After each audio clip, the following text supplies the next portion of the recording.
Hello and welcome to another episode of Live Capoeira. Very pleased to welcome our guest, Instructor Desconfiado, who you might know from the Singing for Survival podcast. Thank you for giving up the time to come on. Thanks for having me. It's nice to take some time and talk with you. So let's start all the way back at the beginning. How did you discover and get involved with capoeira? Uh, well, it was a little random chance, I'll say. So I am originally from the East Coast of the US, and I went to college in Southeast Massachusetts. And I had essentially stumbled on a college group back then. This was around like 2008, 2009. At that point in Massachusetts, college capoeira groups were like a pretty big thing in all of the local colleges there. And so I saw a flyer, went and checked it out, and really the rest is history. And then it's been 15 years of pretty much nonstop work. And I know you talked about this in the past, a number of different apelidos as you travel through Hmm. capoeira. How many sort of different groups have you been with as your journey's taken you around? So that's a little hard, difficult question to answer because, there's spending time with the group and there's being like a real part of a group. So I've spent time with quite a few groups, both on the East Coast and now on the West Coast. I'll say I was formerly a part of probably four groups at this point, I think is fair. My first being Grupo Ondas, which is group in Rhode Island. I was part of Capoeira Manjinga on the West Coast, which then broke off and became the Berkeley Capoeira or Oakland Capoeira Collective. And now I'm part of KBC, which is a Mestre Máscaras group, also here in the Bay. And with all that experience with different groups, how has that sort of enriched your capoeira? I've always found that experiencing capoeira from lots of different teachers and different avenues just helps because you get all that sort of different input. How have you found it with all that experience from east to west with the different groups? Yeah, I'll say the biggest difference was between generally East Coast groups and West Coast groups. There's definitely difference between the various West Coast groups I've been a part of, but the biggest like stylistic difference is probably between those two. East Coast groups, at least in general, tend to be a little bit more on the martial side, whereas groups on the West Coast are a little less so. They're a little more focused on the expression and dance aspect and music aspect than maybe some of the East Coast groups are. And it's not like these groups are fighting and these groups are dancing and doing music. It's just like slightly different shifts in focus. So it's a nice spectrum to see across like the capoeira landscape, and also looking at different teaching styles of different groups based on their backgrounds. My first mastery was also or is also a taekwondo and karate teacher. So he brings elements from theirs to his teaching style now. Um, and he has his own focuses in the community work that he wants to do. The people here have different focuses in the community work they want to do. So you can see like a broad spectrum of not only what is capoeira to everyone, how do they teach it, but then what is the full breadth of the work that people want to do with capoeira and is available to people. At what point was it that you decided to start with Singing for Survival, which I hope most of my listeners already do listen to it, but if you don't, I highly recommend it. It's an excellent podcast. How did that get started? I appreciate that a lot. And so I had the idea of that podcast was kind of something in the back of my mind for quite a few years. I had always been very interested in capoeira and Brazilian history, and it was something that I put work into educating myself on. But there was always the broader question of how do we, especially as teachers and leaders, how do we spread that knowledge and teach our students that in a way that is digestible and makes sense with the rest of the work that we're doing. Teaching capoeira is so hard because there's so much stuff that people have to learn. There's movements, there's music, there's language, there's history, there's culture, and it's hard to package that in a way that's really digestible for people. So I had been thinking about the way that I wanted to convey that for some time, and then during the pandemic, I had to travel for work a lot. So I spent I think 3 months in a hotel during the pandemic, just traveling for work. And I kind of took that as an opportunity to try consolidating this idea into something like a podcast, something that is takes historical concepts, sometimes centered around songs, sometimes centered around people or events, and making them digestible for people who are non-Brazilian and don't speak Portuguese, or who don't have like a strong command over Portuguese enough to do research. What does the research look like for an episode? Obviously, incredibly well researched. What's that process? Are you able to get much to source material from Brazil? Is most of it online? What's the process of, picking a topic at the start and then actually the finished product and the podcast that comes out? So it varies quite a bit. It depends on the topic that we're talking about. So like um, I'll say first, the idea of her how I choose topics is based around questions that either I have or that come up from my students. And those are the best questions because, a lot of times there are assumptions that we have about things that we think we know, but we haven't actually asked the question if we know them or not. So those will often lead to seeds of how to get to an episode. As far as the research, it's a combination of the relatively few capoeira books that are available. I will say that Gerard Taylor's From Luanda to Cyberspace series is an excellent resource for a lot of this. Um, There's been digging for primary sources. Uh, there are several books that have consolidated primary sources around Brazilian history that are good to pull from, and some of them you can find online. And then talking to folks as well. A lot of capoeira is oral history, and so uh, you're kind of almost obligated to talk with people who are like, I guess, cultural stewards is what I'm looking for, that have knowledge has been passed on to them, and that can happen in the form of direct conversations with people. It can also there are a number of interesting interviews that we can find on YouTube and other places, and even recorded in books, where you get people's stories, and you can start to consolidate that with primary sources we can find, with written history that we can find, and then the narrative starts to kind of emerge through the combination of these different sources. What has been your favorite episode to research? Oh, that's such a hard question. uh, that's a hard question because normally my favorite is the last one that I just did, but there are lots of favorites for different reasons. So the last episode on Dragado Mar was really interesting to me because it was a non-capoeira figure that shed a lot of light on the abolition process in Brazil, which is not something that, at least in my experience, is not something that American capoeiristas talk about in the level of detail that we dug into. A second, because it was the first real collaborative episode, um, was a super interesting process in how you collaborate with someone on a history research project and combine efforts into a single cohesive narrative. And I think there's a lot we can learn about capoeira culture and Brazilian culture by looking outside of capoeira as well, because capoeira doesn't happen by itself. It happens in the general cultural context of Brazil in different time periods. So understanding that cultural context is something that, if you talk to a Brazilian capoeirista or Brazilian teacher, they might kind of take that for granted because they grew up in that, and it's not something that may occur to them that they need to teach you, in some cases. So it's nice to get that broader picture to kind of place history into. And have you got any other goals for the podcast, or are you just happy to sort of keep it as it is? I assume that you've probably got some episodes on the go. What's the future looking like? Just thinking. I mean, the goals at this point is trying to have a little bit more of a more frequent rhythm, I guess, with how this work goes.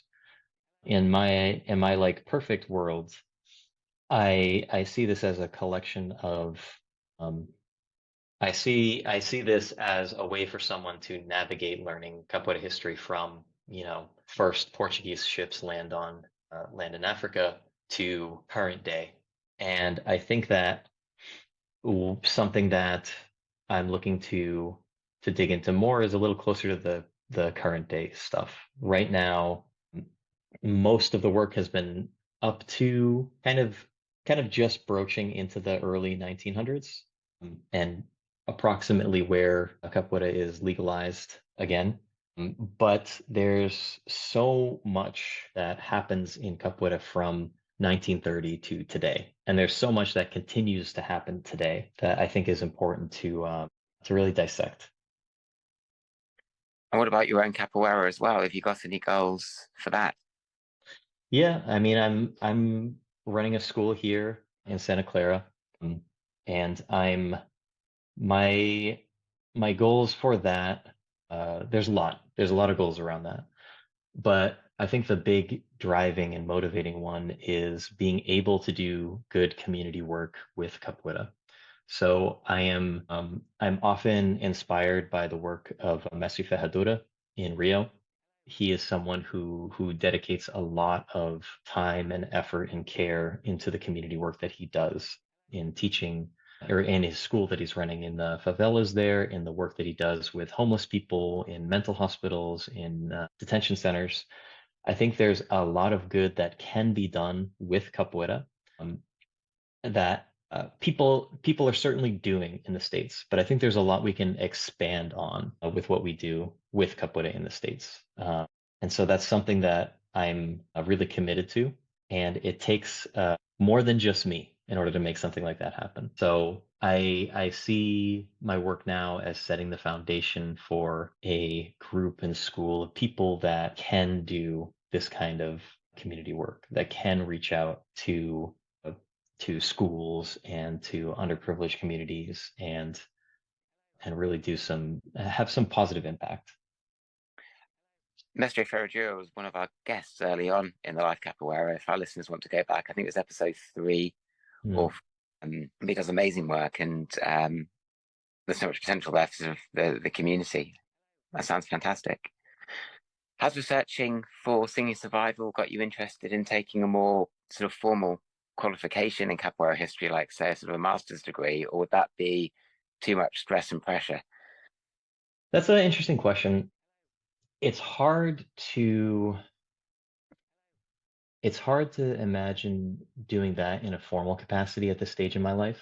So for context, I'm 33. I actually have a PhD in mechanical engineering. So I've done quite a lot of school. And I'm working full time while I'm managing the rest of these things. So while I think while I would like to educate myself more in even just research strategies, my main method right now is leaning on people who already have that expertise. So an example being Professora Lang. She is, I forget where she's at right now. She's in Canada. I just spoke with her recently, but she's part of Phileas Jupimba, Messina Nail School. I happened to run into her back in like 2018, maybe, is when I was first introduced to her work. And so she's and uh, I feel like I'm going to mess up the word ethnographer, I think is the right word. So she does ethnographic research for her academic career and has focused that around capoeira. And she has a wonderful, wonderful book called Mestre Bimba's Rhythm is 1, 2, 3 that is uh, a very personal story of her going to Brazil and interviewing a lot of different mestres out in some cases, out in the more rural areas of Brazil. And it's very interesting to get that kind of sense of how she does research along an ethnographical focus. So right now, I find myself reaching out to folks and leaning on other people's expertise in order to bolster what I'm already able to do. And can you give us any sneak peeks of any topics that might be coming up, or would you prefer to wait until you've closer to releasing the episodes? I usually prefer to wait. So I have several different irons in the fire right now. Some more modern and some a little less modern. And right now, I don't know which one is going to percolate first.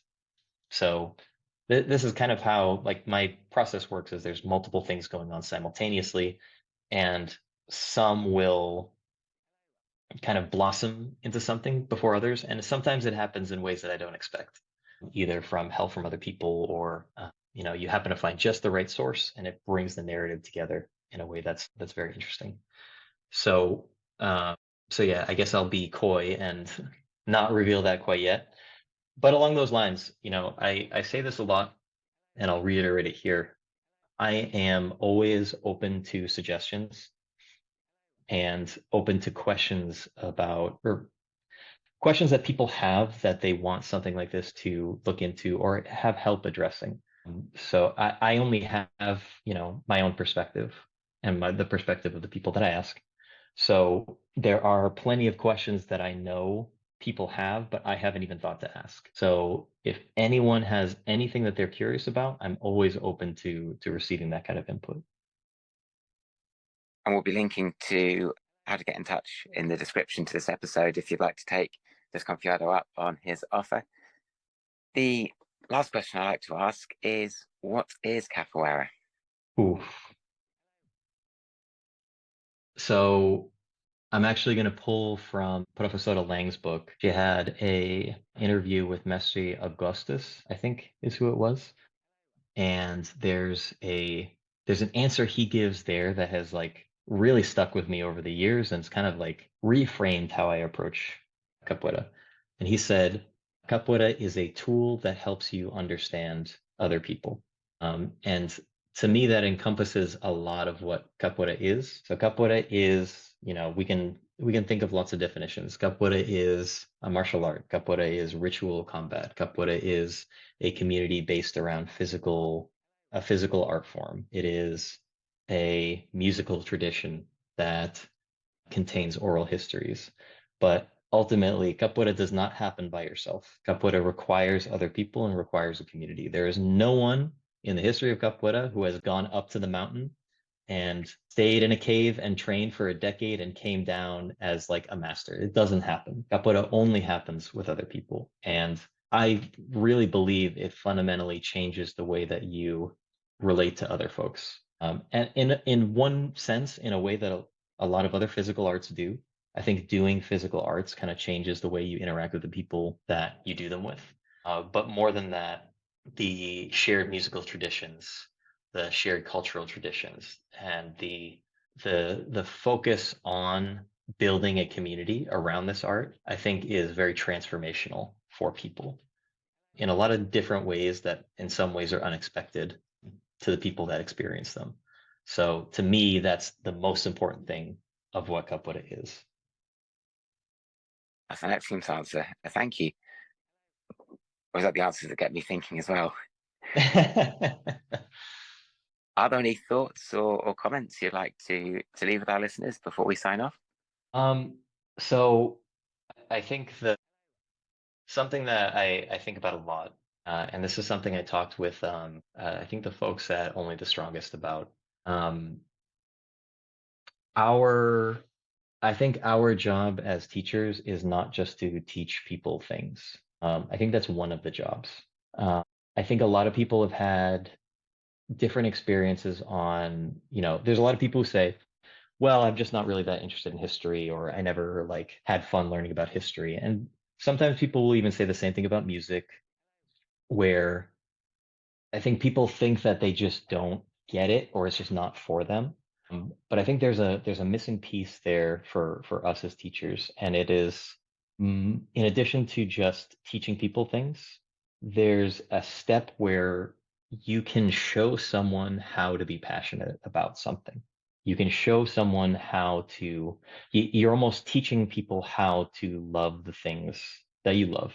And it doesn't mean that everyone will love them, but there I think are a lot of people who would love history or would love music if they were shown how to love them. For example, history, like I never liked history when I was growing up because the way history was taught to me was history is a sequence of events that happens and you memorize when they happened and what date it is, and we ask you about it later, and that's it. That's about as much as we talk about it. But if you instead look at history as a way of understanding why things happen, or how different events are connected to each other, or how things cascade and build momentum to big events, how small events become big events, and what big events do to a cultural flow, then there's a lot more. to care about. There's a lot more to be interested in. Same thing with music. If you when you're first learning capoeira songs and you don't understand Portuguese, it's just a bunch of sounds and it's kind of frustrating. But if you then treat them as I'm not learning songs, I'm learning stories, I understand what they mean, I can connect to them on some personal level, whatever it might mean to that individual person, which is going to be different, then you start to care about them a whole lot more. Then you see them as like, okay, I'm not just singing a song, I'm telling stories. It then becomes something different for you to connect with. So I think more than more than thinking about how do I teach something to someone, we also have to think about how do I tell them how to care about this? And it's not always an easy question to answer. Thank you very much for taking the time to come on the podcast. It's been really great to chat with you. I'm looking forward to hearing the future episodes and seeing your community work grow. Desconfiado, as you said, is very open to receiving questions, and at the Life Capoeira, you can get in touch with us as well if you'd like to nominate yourself, your teacher, your students to be on and share their stories as well. Everyone's welcome, whatever the level. You can reach us at thelifecapoeira@gmail.com. And we're on Facebook and Instagram as well. So thank you very much for listening, and until next time. Ciao.